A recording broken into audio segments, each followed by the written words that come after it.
The Sahabah as a class were an embodiment of righteousness.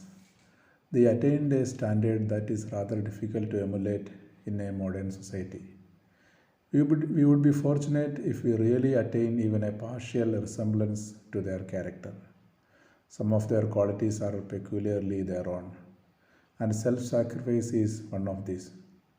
Allah has made a mention of this in the Holy Quran in these words. يُؤْثِرُونَ عَلَىٰ أَنفُسِهِمْ وَلَوْ كَانَ بِهِمْ خَصَاصَةٌ. They prefer others above themselves, even though poverty become their lot. A Sahabi came to the Prophet Sallallahu Alaihivasallam and complained of hunger and distress. Just then, the Prophet Sallallahu Alaihivasallam had nothing in hand or in his home to feed him.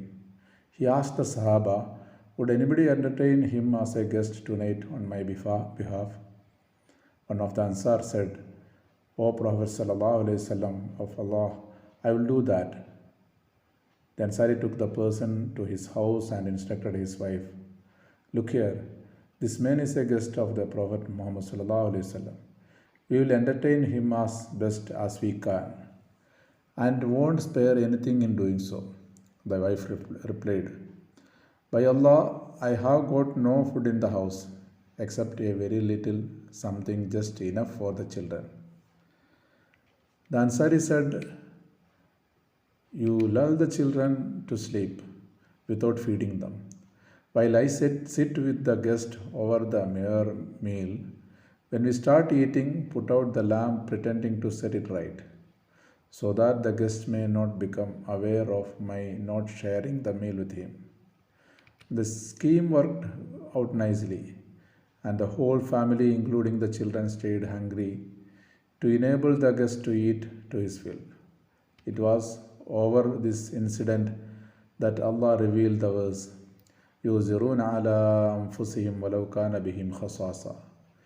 They prefer others above themselves, even though poverty become their lot. There are quite a number of similar incidents about the Sahaba.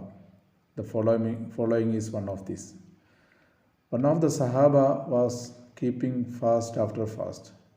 As he could not get anything to eat, Hazrat Sabit radhiyallahu anhu came to know of this. He told his wife, "I shall bring a guest tonight. When we sit at the meal, put out the lamp, pretending to set it right, and you are not to eat anything until the guest has taken his fill." The scheme worked out as in the last story.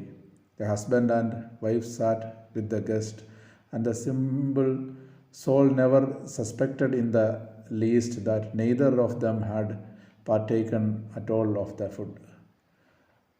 Though their hands and jaws seemed to be moving all right, when Hazrat Sabit radhiyallahu anhu repaired to the Prophet Sallallahu Alaihivasallam presence next morning, he was greeted with the happy news, "O Sabit, Allah has very much appreciated your entertainment of the guest last night."